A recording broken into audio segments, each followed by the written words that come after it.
जय महाराष्ट्र. जय महाराष्ट्र. समोरून ज्या जोरदारपणे जय महाराष्ट्राची गर्जना झालेली आहे त्याच्यामुळे महाराष्ट्रातल्या आणि देशातल्या तमाम मराठी जनांना, हिंदू जनांना लक्षात आलं असेल माझ्यासमोर कोण बसलाय. कारण जय महाराष्ट्र आवाज घुमवणारे बाळासाहेब ठाकरे, त्यानंतर उद्धवजी ठाकरे आज या स्टुडिओमध्ये आपल्याबरोबर उपस्थित आहेत. गेल्या 1 महिन्यापासून महाराष्ट्रात, देशात जे एक राजकीय वादळ निर्माण झाल्याचा भास निर्माण केले जातोय त्याचे संपूर्ण केंद्रबिंदू उद्धव ठाकरे आहेत. आणि ज्यांना प्रतीक्षा होती मोठ्या प्रमाणात की उद्धव ठाकरे कधी बोलतील या सगळ्या विषयावर आणि लोकांच्या प्रश्नांना थेटपणे कधी उत्तरं देतील, अशी बहुचर्चित आणि बहुप्रतीक्षित असलेली मुलाखत आज ते सामनासाठी देत आहेत. उद्धवजी, मी आपलं स्वागत करतो. फार नमनाला घडावर तेल न घालता थेट प्रश्नाकडे आपण येऊया. कारण गेल्या काही दिवसात महाराष्ट्रात आणि देशात ज्या घडामोडी घडवल्या जात आहेत त्याच्यामुळे महाराष्ट्राचं समाजमन अस्वस्थ आहे. आपण किती अस्वस्थ आहात किंवा आपली भूमिका पुढे काय आहे, यातून शिवसेना कशी पुढे जाईल, अशा अनेक प्रश्नांचं काहू या राज्याच्या मनामध्ये, जनतेच्या मनात नाही, महाराष्ट्राच्या मनामध्ये मारलेलं आहे. पण तरीही मला आज तुम्ही खूप रिलॅक्स दिसताय उद्धव साहेब.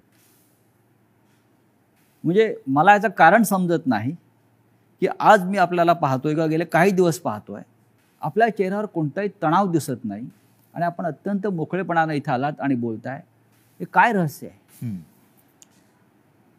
हे रहस्य साहजिकच आहे.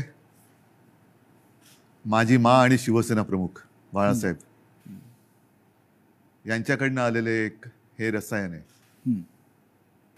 माँ म्हटल्यानंतर शांत, सौम्य, संयम, आणि साहजिकच आहे बाळासाहेब म्हटल्यानंतर वर्णन करण्याची आवश्यकता नाही आहे.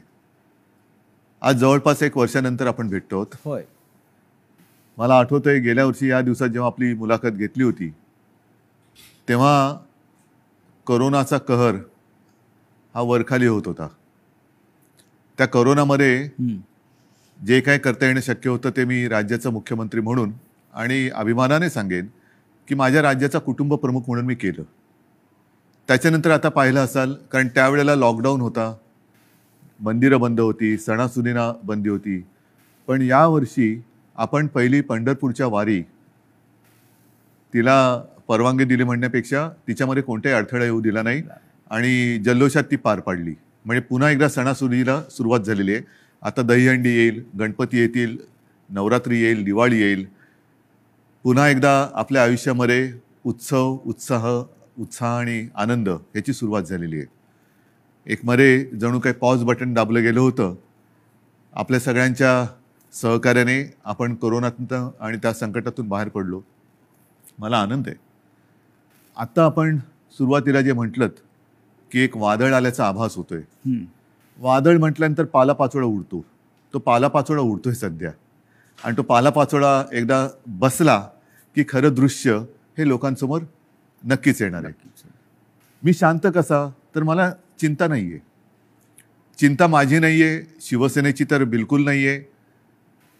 हां, थोडीफार जी आहे ती नक्कीच मराठी माणसांची आणि हिंदूंची आहेच, हिंदुत्वाची आहे. ह्याचं कारण हिंदू द्वेष्टे हे आपल्या घरातच आहेत. मराठी द्वेष्टे, मराठी माणसाची एकजूट तुटावी, फुटावी, हिंदूंमध्ये फूट पडावी, आणि जी मेहनत माननीय शिवसेना प्रमुखांनी हयातभर केली मराठी माणसाची एकजूट करण्यासाठी, हिंदुत्वाची, हिंदूंची एकजूट करण्यासाठी, ती आपल्याच काही कपाळकरंट्यांच्या हातनं तोडावी, मोडावी असा हा प्रयत्न केला जातोय. ती मला एक चिंता आहे. आणि म्हणून मी जे म्हटलं की हा पालापाचोळा सध्या उडतोय, कोण कुठे, हा इकडनं पालापाचोळा तिकडे जातोय, पुन्हा इकडे येतोय. ही जी गळणं गरजेची होती ती पानं ही उडतात. मी मागे एकदा माझ्या मनोगतात म्हटलं होतं की ज्या वेळेला मी वर्षामध्ये राहत होतो त्या वर्षामध्ये 2 झाडं ही आपल्या घराला लागूनच आहेत. एक आहे गुलमोहराचं आणि दुसरं बदामाचं. दोन्ही झाडं मी साधारणतः गेले 2-1 वर्ष बघतोय. ज्याला आपण पतझड म्हणतो, ती पानं पूर्ण गळून पडतात. पानगळ म्हणतो. ती पानं पूर्ण गळून पडतात अशा काड्या राहतात. आपल्याला वाटतं या झाडाला काय झालं, पण 2 ते 3 दिवसात पुन्हा नवीन कोंब येतात, अंकुर येतात. आणि मी बघितले 8 दिवसामध्ये 10 दिवसात ते बदामाचं झाड सुद्धा हिरवगार झालं, गुलमोहर सुद्धा हिरवागार वा, झाला. वा. म्हणून जी सडलेली पानं असतात ती झडलीच पाहिजेत. ती झडतायत पानं, ती सडलेली पानं आहेत. म्हणजे आता पानं झडून पडतायत. आता सडलेली पानं झडतायत.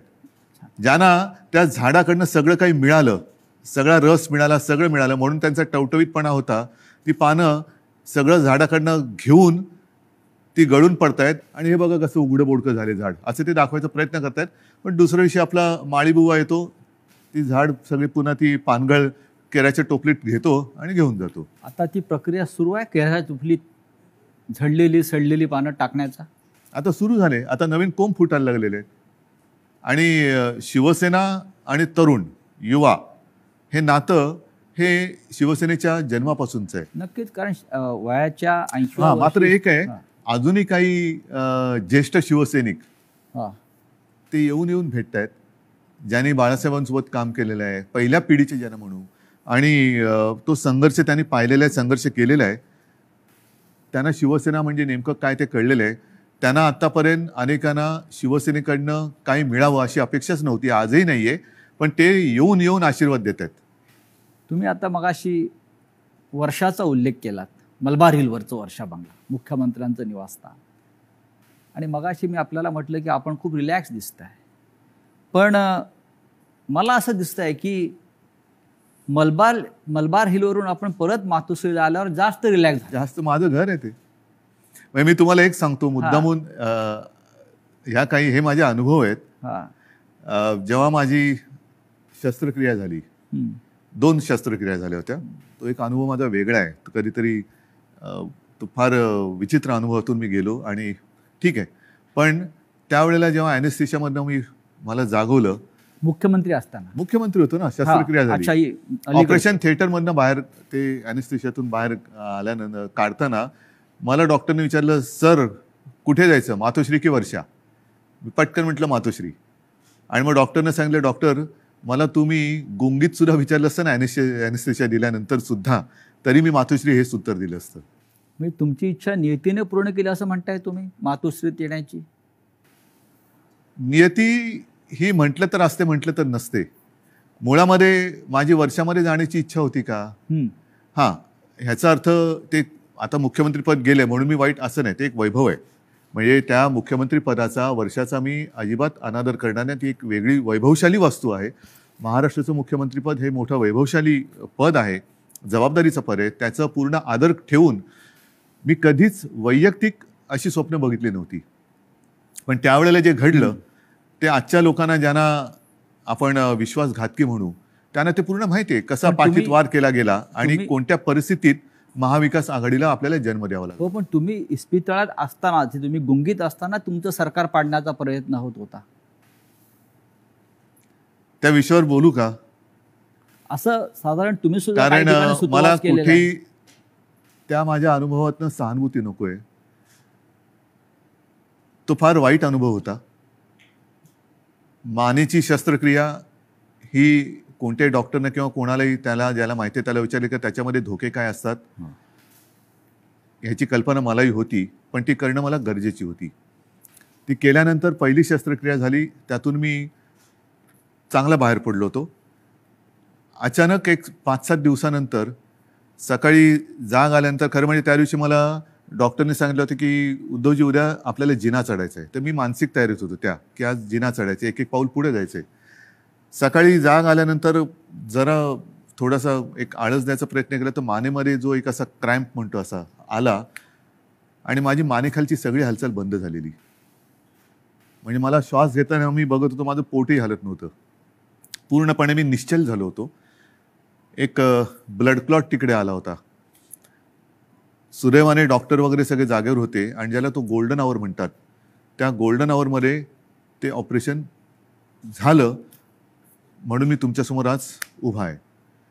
त्या काळामध्ये माझ्या कानावर येत होतं, माझे हातपाय हलत नव्हते, बोटं हलत नव्हती. सगळ्यात टेन्शन मला होतं की समजा कुठे काय डास चावला, मुंगी चावलं तर खाजवायचं कसं. म्हणजे हा एक वेगळा विचित्र भाग होता.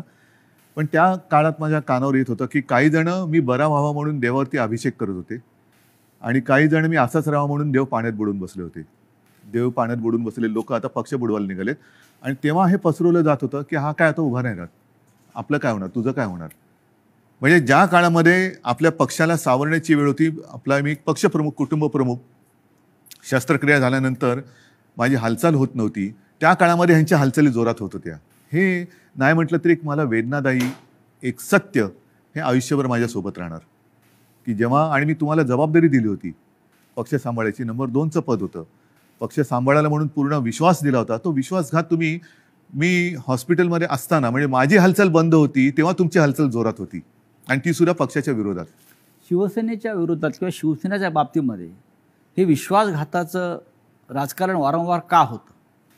ह्याचं कारण शेवटी आम्ही पक्ष हा प्रोफेशनली नाही चालवत असं मी म्हणेन. तुम्ही सुद्धा गेले अनेक वर्ष शिवसेना अनुभवतात, शिवसैनिकच आहात तुम्ही, पण एक परिवार म्हणून आपण बघत आलेलो आहे. बाळासाहेबांनी आम्हाला तेच शिकवलं, माने तेच शिकवलं की एकदा आपलं म्हटल्यानंतर आपलं, त्याच्यावरती कदाचित जो राजकारणामधला गुन्हा किंवा चूक असेल ती आमच्याकडनं वारंवार होते, ती म्हणजे एखाद्यावरती विश्वास टाकला म्हणजे आम्ही त्याच्यावर अंधविश्वास टाकतो. पूर्ण जबाबदारी, मग त्याला ताकद देणं असेल, शक्ती देणं असेल. म्हणजे 2014 साली जे आत्ता आम्ही हिंदुत्व सोडलंय म्हणून आवई उठवत आहेत, मारतायत, बोंब मारतायत, त्यांना मला हाच प्रश्न विचारायचा आहे की 2014 साली भाजपाने युती तोडली होती तेव्हा आपण काय सोडलं होतं? काहीच सोडलं नव्हतं. आजही नाही सोडलेलं हिंदुत्व. पण तेव्हा जो एक मधला काळ आला होता, विरोधी पक्ष एक शिवसेना झाली होती, म्हणजे अनेकांना असं वाटलं होतं की शिवसेना आता संपेल, पण शिवसेना एकाकी लढली आणि 63 आमदार निवडून आलेले. त्या काळामध्ये विरोधी पक्षाची जी जबाबदारी आपल्यावरती आली तेव्हा सुद्धा मी पद कोणाला दिलं होतं? आता सुद्धा जर भाजपनी आत्ता जे केलेलं आहे हे माझ्याशी बोलणी केल्याप्रमाणे हे आत्ता केलं, हे बोलणी केल्याप्रमाणे तेव्हा केलं असतं तर सन्मानाने झालं असतं. देशभरामध्ये पर्यटन करण्याची गरज लागली नसती. आणि असं मी ऐकलं, असं मी वाचलं, माझ्याकडे माहिती नाही, पण हजारो कोटी रुपये खर्च केले गेले. विमानांचा खर्च, हॉटेलचा खर्च, हे त्याच्यानंतर काही आणखीन अतिरिक्त खर्च म्हणजे खोक्यातला असेल, त्या खोक्यात काय दडलंय हे ज्याचं त्याला माहीत, देणाऱ्याला आणि घेणाऱ्याला कळलं असेल. पण हे फुकटात झालं असतं ना, आणि सन्मानाने झालं असतं. हेच तर मी सांगत होतो. मग का घडवलं? कारण त्याने शिवसेना संपवायची आहे. जे शिवसेनेबरोबर ठरवलं होतं 2.5 वर्षाचं मुख्यमंत्री पद, हेच तर तुम्ही आता केलं. आणि ते जर केलं असतं तर निदान 5 वर्षामध्ये भारतीय जनता पक्षाला एकदा तरी 2.5 वर्षात मुख्यमंत्रीपद मिळालं असतं. ही जी काय आता सोंगढोंग करतायत आम्ही शिवसेनेला, आता ही शिवसेना ते म्हणतात ती शिवसेना नाहीये. हे सगळं तोडफोड करून त्यांचं समाधान होत नाही, त्यांना शिवसेना संपवायची आहे. यांचा वापर करून ते शिवसेना संपवायला का संपवायचे असं वाटतं आपल्याला? आतापर्यंत गेल्या 56 वर्षात शिवसेना संपवण्याचे प्रयत्न अनेक आणि प्रत्येक वेळेला शिवसेना अधिक जोमाने आणि तेजाने उभी राहिलेली आहे. आता सुद्धा त्यांना हिंदुत्वामध्ये भागीदार नको असेल, पण माझं नेहमी असंच म्हणणं आहे की शिवसेना प्रमुखांनी हिंदुत्वासाठी राजकारण केलं, कारण हिंदुत्व मजबूत व्हायला.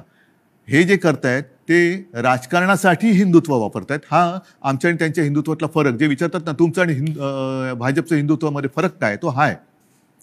शिवसेनेचं राजकारण हे आम्ही हिंदुत्व मजबूत होण्यासाठी केलं, पण यांचं राजकारण मजबूत होण्यासाठी आणि हिंदुत्वाचा आश्रय घेतला. मुख्यमंत्रीपद स्वीकारल्यामुळे महाविकास आघाडी हिंदुत्व संकटात आलं, हिंदुत्व म्हणजे काय झालं अशी जी एक आवई उठवली जाते. हो, म्हणजे काय, मला एक प्रसंग असा सांगा किंवा एक माझ्या हातनं घडलेली गोष्ट किंवा निर्णय माझा मुख्यमंत्री पदावरती असतानाचा दाखवा की ज्याच्यामुळे हिंदुत्व धोक्यात आलं. एक निर्णय दाखवा. तर तुम्ही तेव्हा अयोध्येला आत्ता सुद्धा गेला होतात. अयोध्येमध्ये महाराष्ट्र भवन आपण उभं करतो, बरोबर आहे. हे हिंदुत्वाला सोडून आहे की नाही? तुम्ही ठरवा. अयोध्येत महाराष्ट्र भवन, बरोबर आहे. मुख्यमंत्री होण्याच्या आधी सुद्धा मी अयोध्येत गेलो होतो, प्रत्येक वेळेला आपण होतात. मुख्यमंत्री झाल्यावरती सुद्धा अयोध्येत गेलो होतो. कोण काय म्हणेल मी परवा नाही केली. मी गेलो आणि रामलल्लाचं दर्शन घेऊन तेव्हाही आलो होतो. 2दा मी स्वतः अयोध्येत गेलो होतो. आता नव्या मुंबईमध्ये आपण तिरुपतीचं मंदिर त्याला जागा दिली. प्राचीन जी मंदिरं आहेत त्यांचं संवर्धन करणं, जतन करणं हे आपण सुरू केलं. गडकिल्ल्यांचं आपण सुरू केलं. हे कुठे, ह्याच्यात हिंदुत्व कुठे गेलं? हिंदुत्व तर असं कोणताही निर्णय नाही आहे की ज्याच्यामध्ये आपण हिंदुत्वापासून दूर गेलेलो आहे. अशा अनेक गोष्टी सांगता येतील. तुम्ही आज ज्या संघर्षमय कालखंडातून जात आहात याची कधी अपेक्षा केली होती? बघा, शेवटी शिवसेना आणि संघर्ष हे तर एकमेकाच्या पाचवीला पुजलेले आहेत. आणि मागे कोणीतरी असं म्हणालं होतं, ते मला वारंवार त्याचा अनुभव येतोय, की शिवसेना ही एक तळपती तलवार आहे. ती जर मॅनेमध्ये ठेवली तर ती गंजते. त्याच्यामुळे ती तळपलीच पाहिजे. आणि तलवार तळपणं म्हणजे संघर्ष आलाच.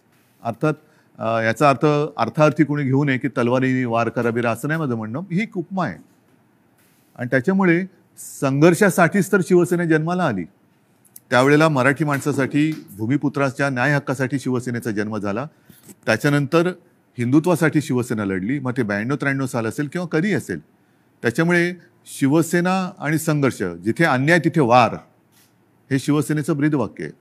ज्या ठाण्यानं शिवसेनेला पहिली ताकद दिली, म्हणजे शिवसेना प्रमुख बाळासाहेब ठाकरे आणि ठाण्यांचं एक भावनिक नातं होतं. एक पहिला भगवा झेंडा जो आहे हा ठाण्यात फडकला आणि बाळासाहेब अभिमानानं त्यांच्या संपूर्ण कालखंडात जीवनात त्या सांगत राहिले की ठाण्यानं मला पहिली सत्ता दिली. त्याच ठाण्यातून शिवसेनेला आव्हान उभं राहिलं. ठाणेकर सुज्ञ आहेत. हे जे पालापाचोळा जो आहे ते म्हणजे काय ठाणेकर नाहीत. ठाणेकर आणि ठाणेकर नागरिक, शिवसेनेचे ठाणे आणि ठाण्याची शिवसेना, हे जे नातं आहे ना, हे ह्या पालापाचोळ्याला तोडता नाही येणार. त्याच्यामुळे मी तर म्हणेन पूर्ण महाराष्ट्र आणि ठाणं सुद्धा, अर्थात त्याच्यात आलं मुंबई सुद्धा आली, सगळेजण निवडणुकांची वाट बघतायत. आणि म्हणून माझं मत हेच आहे की याच्या पुढे एक असा कायदा झाला पाहिजे की ज्यांना कोणाला युत्या करायच्या असेल, युती करायची असेल, त्या दोन्ही पक्षांचं, 3 पक्षांचं, 10 पक्षांचं जे काय कडबोळ तुम्हाला करायचं असेल ते करा. मात्र तुमच्यामध्ये करार मदार काय झालेला आहे तो जनतेसमोर ठेवा. जागा वाटप किती होणार आहे, कोणत्या ध्येयावरती, धोरणावरती तुम्ही युती करणार आहात, काय पुढे करणार आहात, हे करा. म्हणजे काय झालं असतं, एक तर जे माझं आणि भारतीय जनता पक्षाचं ठरलं होतं ते जे आता आधी नाकारून आता त्यांनी ते केलं, हे आधी जनतेसमोर उघडपणाने आलं असतं. दुसरी गोष्ट, निवडणुकीनंतर जे काय त्यामुळे मला करावं लागलं, महाविकास आघाडीचा जन्म नसता झाला. तो महाविकास आघाडीचा जन्म आम्ही दिला तेव्हा सुद्धा तुम्ही बघितलं की आम्ही शपथ जी मी घेतली ती शिवतीर्थावरती घेतली. छत्रपती शिवाजी महाराजांच्या पुतळ्याच्या आणि बाळासाहेबांचं स्मारक आहे तिकडे, त्या साक्षीने घेतली. हजारो लाखो लोक आणि शिवतीर्थ हे भगवं पूर्ण फुलून गेलं होतं, ओसांडून वाहत होतं पूर्ण. म्हणजे जर लोक नाराज असतील तर तिकडे कोणी आलं नसतं. पण तरी देखील माझं मत असं आहे की आता निवडणुका घ्या. जर आम्ही महाविकास आघाडी स्थापन करून चूक केली असेल तर लोक आम्हाला घरी बसवतील. आणि जर भारतीय जनता पक्षाने माझं, कारण शेवटी जनता मला ओळखते, नाही म्हटलं तरी आता आमची 6वी पिढी ही महाराष्ट्राच्या जनतेसाठी काम करते. 6वी पिढी, त्याच्या आधीच्या पिढ्या सुद्धा होत्या. पण एक तर लोक त्यांना घरी बसवतील त्यांनी चूक केली असेल तर, जो करार त्यांनी आमच्याशी केला होता तो तोडला म्हणून, नाहीतर आम्ही पाप केलं म्हणून आम्हाला घरी बसवतील. होऊ द्या जनतेच्या कोर्टात फैसला, माझी तयारी आहे. पण या सगळ्या कालखंडामध्ये कधी नव्हे तो एक अघोरी प्रकार होतो आहे जो महाराष्ट्रात कधीच झाला नव्हता. तो म्हणजे कोणीतरी संपूर्ण शिवसेना हायजॅक करण्याचा प्रयत्न करत आहे. कारण त्यांना पर्याय नाही आहे. कारण नीट लक्षात घ्या, हा महत्त्वाचा प्रश्न आहे, एक बारकाव लक्षात घ्या. जे काय थोडंफार कायद्याचं ज्ञान मी लोकांशी बोलून, कायदेतज्ञांशी बोलून समजून घेण्याचा प्रयत्न केलेला आहे, त्यातून सांगतो की पूर्वी 2/3 ही सदस्य संख्या झाली का वेगळा गट स्थापन करता येऊ शकत होता. आता तो कायदा गेला. आता हे जे बाजूला झाले ते भले 2/3 असतील किंवा आणखीन काहीतरी असतील, त्यांना वेगळा गट स्थापन करता येत नाही. हे कायदेतज्ञांनी सांगितलेलं आहे. मी कायदा लिहिलेला नाही, मी कायदा वाचलेला नाही. मी घटना तज्ज्ञांनी ज्यांनी त्याचा अभ्यास केला त्यांनी सांगितलेली मतं ऐकून आणि त्यांच्याशी बोलून सांगतोय. म्हणजेच काय की ह्या गटाला कुठल्या ना कुठल्या तरी पक्षामध्ये विसर्जित किंवा सामील व्हावं लागेल ह्या गटाला. मग त्यांच्यासमोर पर्याय काय आहेत, एक तर भाजपात जावं लागेल, नाहीतर दुसरे सपा आहेत, MIM वगैरे असे जे काही छोटे छोटे पक्ष आहेत त्यांच्यात जावं लागेल. आणि हे जर का कुठल्या पक्षात गेले तर भारतीय जनता पक्षाचा ह्यांना जो उपयोग करून घ्यायचा आहे तो उपयोग संपेल. कारण त्यांची ओळख त्यांना ती द्यावी लागेल की आता आम्ही भाजपात गेलो, आता आम्ही समाजवादीत गेलो, आता आम्ही बच्चू कडूंच्या पक्षात गेलो. तर म्हणून ते एक भ्रम निर्माण करतायत की आम्ही म्हणजेच शिवसेना. जे मधल्या काळामध्ये क्लिप फिरली बघा, असं माझ्या काळात कधी झालं नव्हतं. माझ्या बाजूला उपमुख्यमंत्री अजितदादा पवार बसायचे, पण त्यांनी कधी माझा माईक नव्हता खेचला. काही वेळेला त्यांना अधिक त्यांच्याकडे माहिती असायची, अर्थसंकल्प किंवा काय, तर मी त्यांना सांगायचो की दादा तुम्ही उत्तर द्या, पण माझ्याकडनं कोणी माईक नाही खेचला. माईक कारण खेचणं तुम्ही ठाकरे आहात. तो तर भाग झालाच, पण एक आमच्या महाविकास आघाडीमध्ये एक समन्वय. सभ्यता होती, सभ्यता होती. सभ्यता होती आणि समन्वय होता. असो, त्याच्यावरती नंतर बोलायचं तर मी बोलेन. पण त्याच्यामध्ये जे उपमुख्यमंत्री बोलले की हे म्हणजे शिवसेना, म्हणजेच त्यांचा डाव असा आहे की शिवसैनिकांमध्येच लढाई लावायची, शिवसेना खतम करायची. एकदा का काम संपलं की पालापाचोळा तुम्ही जे मगाशी म्हणालात तो टोपलीत भरला की नेऊन टाकायचा. पण त्यांचा अशी योजना होती की बाळासाहेब ठाकरेंनंतर ही शिवसेना परत खतम करायचीच त्यांचं स्वप्न होतं. पण बाळासाहेबांनंतर तुम्ही शिवसेना उभी केली. त्यांच्या पोटात तेच दुखतंय. त्यांना शिवसेना आणि ठाकरे वेगळे करायचे, जसं गांधी आणि काँग्रेस वेगळी गांधी आणि करायची. काँग्रेस. आणि त्यांच्यात एक तुम्ही बघा, मला टीकात्मक केवळ बोलायचं म्हणून मी बोलत नाही, पण दुसरे जे आता सरदार वल्लभभाई पटेल, सुभाषबाबू, तसं बाळासाहेब, हे स्वतःचेच म्हणून आता लोकांसमोर आणायचं. म्हणजे आपल्याकडनं काही आदर्श निर्माण नाही झाला तर दुसऱ्यांचे जसं पक्ष फोडतायत तसं आदर्श फोडायचे, आदर्श पळवायचे, आदर्श आमदारांप्रमाणे फोडायचे म्हणा किंवा पळवायचे म्हणा, आणि मग ते आपलेच म्हणून लोकांसमोर जायचं. तसं त्यांचं चाललंय की बाळासाहेबांना त्यांनी मान सन्मान तर दिलाच पाहिजे, नाही तर लोक जोडे मारतील, लोक ठेवणार नाहीत त्यांना जागेवर. कोणी असला आणि तो बाळासाहेबांच्या विरोधात काही बोलला तर लोक हाणतीलच जोडा त्याच्या. तर म्हणून त्यांना बाळासाहेब पाहिजेत, पण आता ठाकरे आणि शिवसेना हे नातं तोडायचं आहे. माझं आव्हान आहे की ठाकरे आणि शिवसेना नातं तोडून दाखवा. मात्र ते करताना माझ्या वडिलांचे फोटो लावून मतं मागू नका. प्रत्येकाला आई वडील असतात आणि त्यांच्याबद्दल मला आदर आहे. मला माझ्या आईवडिलांबद्दल आदर आहे, तसं प्रत्येकानं प्रत्येकाच्या आईवडिलांबद्दल आदर असायला पाहिजे. आता गेल्या आठवड्यात गुरुपौर्णिमा झाली. मी माझ्या वडिलांना, आजोबांना गुरु मानतो. प्रत्येकाने पितृदेव भव मातृदेव भव देव मानलं पाहिजे. स्वतःच्या आईवडिलांचे फोटो लावावेत आणि मतं मागावीत. जर आज माझ्या दुर्दैवाने माझे आईवडील माझ्यासोबत असे नाही आहेत, पण ते नेहमी मी माझ्यामध्ये आहे असं मानतो, पण ज्यांची आई आणि वडील हे सुदैवाने त्यांच्यात आहेत, तर मी म्हणेन असा आशीर्वाद पुन्हा दुसरा मिळू शकत नाही. त्यांना घेऊन सभा घ्याव्या, भाषणं करावीत आणि मतं घ्यावीत. माझे वडील काय चोरताय? माझे वडील काय? म्हणजेच काय की तुमच्यात कर्तृत्व नाहीये, तुमच्यात हिंमत नाहीये, तुम्ही मर्द नाही आहात, तुम्ही विश्वासघातकी आहात. आणि लोकांचा, माझा तर केलाच, लोकांचा विश्वासघात करताना बाळासाहेबांच्यावरनं संभ्रम कशाला करतायत? तुमच्यात तुमचा मर्दाचा चेहरा घ्या आणि जा पुढे आणि मागा मतं. नाही, पण निवडणूक आयोगापुढे आता एक नवीन खटला उभा राहतो आहे.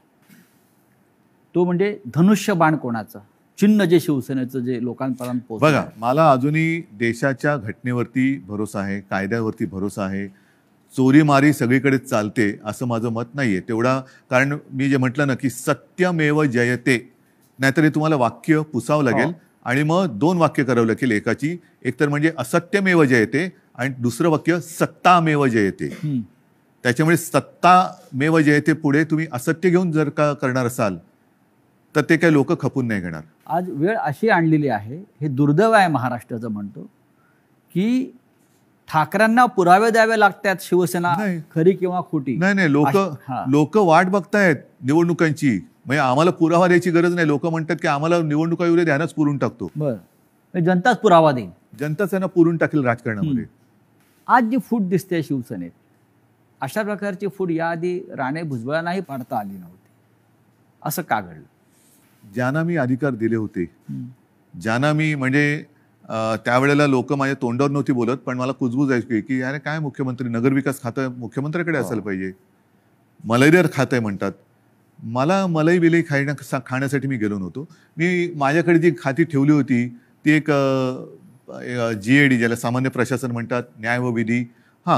IT मध्ये मला खरंच काहीतरी एक तंत्रज्ञानाचा उपयोग सगळ्या खात्यांसाठी काहीतरी करता येईल का, हा एक माझा विषय होता. राजीव गांधींनी एक क्रांती केली होती, तसा एक विषय होता. आणि त्याच्यानंतर काही काळ एका दुसऱ्या मंत्र्यांनी दिवे लावले म्हणून त्यांचं खातं माझ्याकडे थोडे दिवस मला ठेवावं लागलं होतं. नक्की काय चुकलं असं वाटतं? चूक माझी आहे आणि ती मी पहिल्याच माझ्या फेसबुक लाईव्ह मध्ये कबूल केलेली आहे. गुन्हा माझा आहे, तो म्हणजे मी यांना परिवारातले समजून यांच्यावरती अंधविश्वास ठेवला. तुमचं मुख्यमंत्री होणं चुकलं? मला 2 गोष्टी आहेत. समजा मी मुख्यमंत्री त्यावेळेला यांना केलं असतं, हां, यांनी वेगळं आणखीन काय केलं असतं, कारण यांची भूकच भागत नाही. यांना मुख्यमंत्रीपद पण पाहिजे आणि आता पक्षप्रमुख म्हणजे शिवसेना प्रमुख व्हायचे. शिवसेना प्रमुखांबरोबर स्वतःची तुलना करायला लागलात. म्हणजे हे जे आहे ना, ही राक्षसी महत्वाकांक्षा आहे आणि ह्याला हावरटपणा म्हणतात. हाव हाव म्हणजे एक दिलं तरी तुझं तेही माझं, माझं तेही माझं, तुझं तेही माझं, ह्याचं तेही माझं, त्याचं तेही माझं, माझं ते माझं, तुझं तेही माझं इथपर्यंत होतं. आता ह्याचंही माझं आणि त्याचंही माझं इथपर्यंत त्यांची हाव गेलेली आहे. या हावरटपणाला सीमा नसते. की महाविकास आघाडीचा प्रयोग चुकला? महाविकास आघाडीचा प्रयोग जर का चुकला असता तर लोकांनी उठाव केला असता. लोकांनी, जनतेने केला असता. तसं नाही झालं. जनता ही आनंदी होती कारण आल्या आल्याच आम्ही पहिल्यांदा शेतकऱ्यांना कर्जमुक्त केलं होतं. हां, त्याच्यानंतर कोरोना काळामध्ये मी अभिमानाने सांगेन संपूर्ण माझ्या मंत्रिमंडळातील सहकार्यांनी, प्रशासनाने आणि जनतेने उत्तम सहकार्य केलं. म्हणून आणि म्हणूनच ज्या पहिल्या 5 मुख्यमंत्र्यांमध्ये माझं नाव आलं, ते मी माझं नाव नाही मानत, ते जनतेचा मी प्रतिनिधी म्हणून ते नाव आलं होतं. जर समजा यांनी सहकार्य नसतं केलं तर कोण होतो मी? मी कोण होतो? मी एकटा काय कर बरं, मी तर घराच्या बाहेरही पडत नव्हतो कारण घराबाहेर पडायचं नाही हेच मी लोकांना सांगत होतो. जाऊन पण घोळके करा. फुटीरांचा आक्षेप त्याच्यावरच आहे. जे फुटून गेले आहेत त्यांचा आक्षेप असा आहे की आपण घराबाहेर पडला नाहीत, आपण मंत्रालयात गेला नाहीत आणि आपण त्यांना भेटला नाहीत. तरी सुद्धा घराबाहेर न पडता सुद्धा देशातल्या सर्वोत्तम 5 मुख्यमंत्र्यात नाव का आलं माझं? कारण त्यावेळेला ती परिस्थिती तशी होती. मी स्वतः सांगत होतो घराबाहेर पडू नका आणि लोक ऐकत होते. लोक ऐकत होते. मी जर का घराबाहेर आजही पडलो आणि केव्हाही पडलो तरी शिवसेना प्रमुखांच्या, माझ्या पूर्वजांच्या आशीर्वादामुळे गर्दी होतेच. गर्दी होतेच. म्हणजे मग काय झालं असतं? लोकांसांगे ब्रह्मज्ञान आणि स्वतः कोरडे पाषाण. म्हणजे ती काळाची गरज होती. काळाची गरज होती. पण त्याच काळात मी पुन्हा एकदा सांगतो, सुरुवातीच्या काळामध्ये जेव्हा कोरोना आपल्याकडे त्याचा शिरकाव झाला हे कळलं, तेव्हा साधारणतः 7,500 ते 8,000 रुग्णशय्या आपल्या राज्यात पूर्ण मिळून होत्या. त्याच्यात ऑक्सिजन बेड्स आले, व्हेंटिलेटर्स आले, कॉमन जे रुग्ण असतात ज्यांना साधारणतः एक थोडी ट्रीटमेंट देऊन घरी जाऊ शकतात, ऑपरेशन नंतरचे असतील, त्याच्यानंतर डायलिसिस असतील. पहिल्या लाटेत आपण ते साधारणतः 8,000 जर का धरले तर ते 3.5 लाखावरती नेले होते. हे घर बसल्या. हॉस्पिटलमध्ये बेड्स नव्हते, रुग्णवाहिका नव्हत्या. कोणी कशा केल्या त्या? कोरोनाच्या टेस्टसाठी आपल्या राज्यात फक्त 2 प्रयोगशाळा होत्या. एक कस्तुरबामध्ये, दुसरं NIV एक पुणे. त्या आपण 600च्या वर केल्या घरी बसून. पण त्याच्याविषयी 50 आमदारांना कौतुक नाही आहे. त्यांना तुम्ही निधी दिलेला नाही म्हणतायत आणि तुम्ही हिंदुत्व सोडलं असं म्हणतायत. त्याच्यामुळे ते सोडून गेले. तुम्ही महाराष्ट्रासाठी जे काय केलेलं आहे, कोरोनाच्या संकटातून राज्याला वाचवलेलं आहे, लोकांना जीवदान दिलेलं आहे. महाराष्ट्रामध्ये नद्यातून प्रेतं वाहून तुम्ही दिली नाहीत. त्याचं त्यांना शल्य असेल की असं नाही झालं, हे चुकीचं झालं असं त्यांच्या मते असेल. आणि महाराष्ट्राच्या जनतेला हा मुख्यमंत्री आपल्या कुटुंबातल्या घटक वाटत होता, आपला परिवारातला भाऊ, मुलगा. त्याच्यामुळे मला ह्या विश्वासघातकांना माझ्याबद्दल काय वाटतं ह्याची चिंता नाही आहे. मला माझ्या महाराष्ट्रातल्या जनतेला मी त्यांच्या कुटुंबातला वाटतो. ह्याच्यात असं भाग्य हे फार क्वचित कोणाच्या नशिबी येतं. ते मला नाही वाटत ह्यांच्या नशिबी आलं असेल. कारण ह्यांच्या डोक्यावरती जरी काही पदं आता मिळाली, कारण अजूनही हम तुम एक कमरे में बंद असं यांचं मंत्रिमंडळ आहे, त्याच्यामुळे त्याचा विस्तार कधी होणार आहे माहिती नाही. पण हे मंत्री जरी किती झाले तरी कपाळावरती जो घाताचा शिक्का बसलाय तो नाही पुसता येणार. तुम्हाला असं वाटत नाही का की जे तुम्हाला सोडून गेलेले आहेत मोठ्या प्रमाणात त्यांनाच तुम्ही सर्वाधिक दिलेलं आहे आणि ज्यांना मिळालं नाही किंवा ज्यांना कमीत मिळालं ते आपल्या बरोबर राहिले? मला हेच म्हणायचं, ही शिवसेनेची ताकद आहे. शिवसेनेची ताकद काय की सामान्यांना बाळासाहेबांनी असामान्यत्व दिलं. आता पुन्हा एकदा या सामान्यातून असामान्य लोक घडवण्याची वेळ आलेली आहे. आणि म्हणून मी माझ्या तमाम शिवसैनिकांना आणि माझ्या माता भगिनींना, बांधवांना विनंती करतो की चला परत उठा. आता पुन्हा एकदा सामान्यांना असामान्य बनवूया. कारण हे साधी लोक होती आणि ह्यांना ती चूक, मी पुन्हा तेच म्हणेन की ही चूक माझी आहे की त्यांना ताकद दिली. पण त्या ताकदीने ते उलटा वार नुसता नाही केला, तर राजकारणामध्ये ज्या आईने जन्म दिला त्या आईला गिळायला निघालेली अवलाद आहे. नुसतं आईवरती वार करणारे आपण म्हणत होतो तशी नाहीये ही. राजकारणात ज्यांनी यांना जन्म दिला त्या आईला म्हणजे शिवसेनेला गिळायला निघालेली अवलाद आहे. ज्या पण तेवढी ताकद हो. त्यांच्यामध्ये नाहीये, कारण शेवटी आई ही आई असते. नक्कीच. तुम्ही आईचा उल्लेख केला. कालपर्यंत हे सगळे लोक या शिवसेनेला आपली आईच मानत होती. तुमच्याबरोबर वर्षावरती अनेकांना मी बसलेले बघितले शेवटच्या क्षणापर्यंत. हो, पण आत्ताच तुमचा आधीचा प्रश्न काय होता की मी यांना भेटत नव्हतो.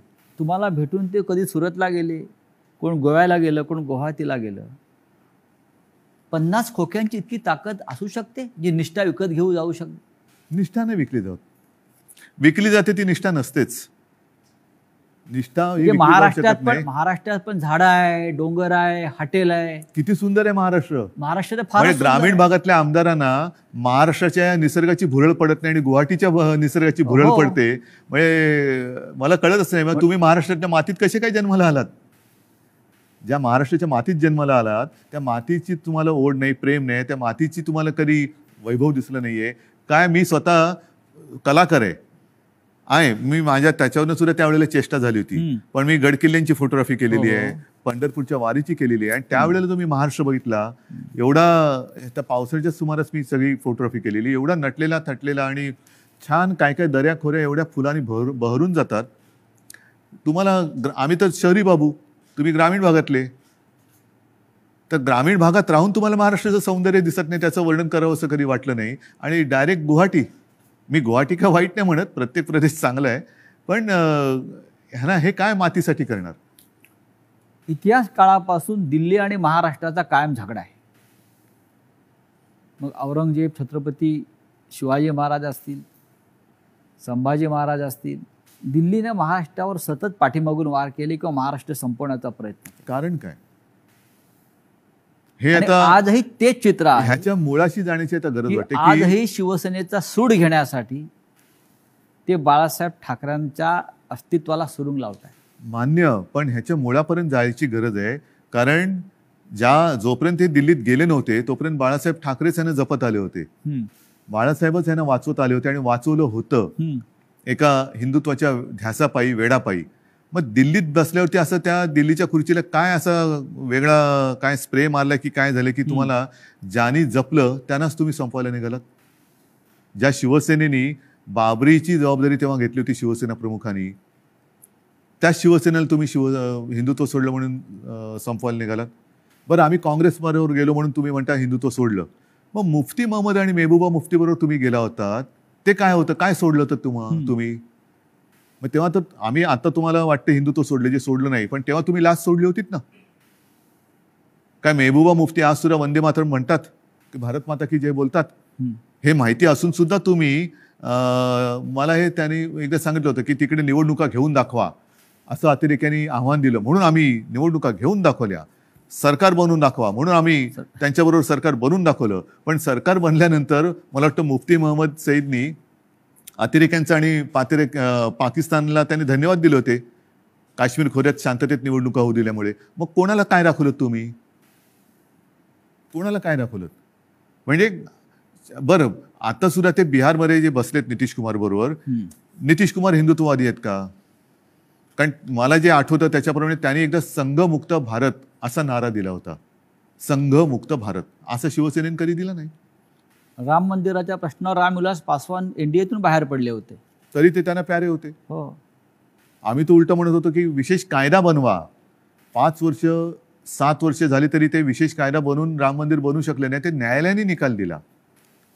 या देशातला समस्त विरोधी पक्ष आणि प्रादेशिक पक्ष संपवले जातात आणि मित्र पक्ष पण, आणि हा मित्र पक्ष. असं तुम्हाला काय दिसतंय का कारस्थान किंवा अशा प्रकारचं सुडाचं बघा, मला राजकारण? असं वाटतं हा ज्याचा त्याचा प्रश्न आहे. जे आता सरन्यायाधीश बोललेत मध्ये, ओझर तर मी वाचलं की आपल्या देशात विरोधी पक्षाला शत्रू समजू नका. विरोधी पक्षांनी सुद्धा जबाबदारीने वागलं पाहिजे आणि सत्ताधारी पक्षांनी सुद्धा जबाबदारीने वागलं पाहिजे. मी जो काही 2.5 वर्षात अनुभव घेतला मुख्यमंत्री म्हणून, मी विरोधी पक्षांना काही वेळेला मी स्वतः आवाहन केलं की सरकार म्हणून आमचं समजा जर काही आम्ही कुठे कमी पडत असू, आमचं काही चुकत असेल, तुम्ही आमच्या नजरेत आणून द्या. नजरेत आणून द्या. हे काम विरोधी पक्षाचं आहे, कारण ते सुद्धा शेवटी लोकप्रतिनिधी असतात. त्याच्यामुळे सशक्त लोकशाहीसाठी आणि महाराष्ट्राची विरोधी परंपरा पक्ष आहे. हा सुद्धा तेवढा सुसंस्कृत पाहिजे, संवेदनशील पाहिजे, आणि तेवढाच किंवा त्याच्याहून थोडा जास्त हा सत्ताधारी पक्ष संवेदनशील पाहिजे आणि सुसंस्कृत पाहिजे. आता हा संवेदनशीलता आणि सुसंस्कृतपणा ही कुठेतरी रसातळाला जायला लागले असं वाटते. कशामुळे? पिढ्या बदलत आहेत आणि सत्तेची हाव. आता काय झालेलं आहे, फास्ट फूडचा जमाना आलेला आहे. हा, तुम्ही फोन केला की 10 मिनिटात, 15 मिनिटात, 20 मिनिटात पार्सल आलंच पाहिजे. तसं मी पक्षात गेलो की मला थोड्या दिवसात काहीतरी मिळालंच पाहिजे. नाही गेलं तर माझ्याकडे दुसरा आहे. या देशामध्ये विरोधी पक्षच राहू नये. मग राज्यामधले शिवसेनेसारखे प्रादेशिक पक्ष असतील किंवा राष्ट्रीय पातळीवरचे काँग्रेससारखे पक्ष असतील, आणि त्यांना संपवण्यासाठी साम दाम दंडभेद ह्यातनं काय साधलं जाणार? म्हणजे केंद्रीय तपास यंत्रणांचा ईडी नाही. असेल, सीबीआय असेल, ह्यातनं साधणार काय? यांचा जो गैरवापर सुरू आहे. शेवटी जनता ही सार्वभौम आहे, आणि तुम्ही बघितलं असाल की जनतेच्या मनाविरुद्ध एखादा निर्णय गेला तर जनता थांबत नाही, ती रस्त्यावरती उतरते. आपण जो संवाद जनतेशी साधत आहोत, मला असं वाटतं जनतेच्या सगळ्या प्रश्नांना आपण भरभरून उत्तरं देताय, मनापासून बोलताय. हा संवाद आपण असाच कायम ठेवू.